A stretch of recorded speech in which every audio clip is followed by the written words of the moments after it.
Okay, good evening everyone, and in this video I'm going to show you how to change language on your Pandora box.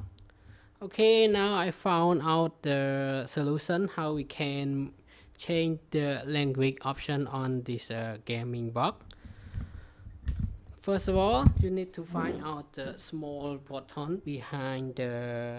Okay, that button is located next to the USB and between the volume button. So you just press this small button here. Okay, after that you will see the option show up on the TV on the screen, and then you can see this flag logo. So we just move to that flag and press one right button, and now you can see the language is changed all back to English.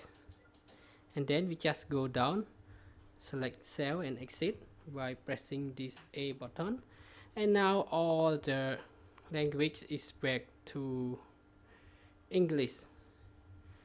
Okay, and that's it. We can now change everything back to English, and I hope this video will help all of you that want to change the language and don't know how to change it.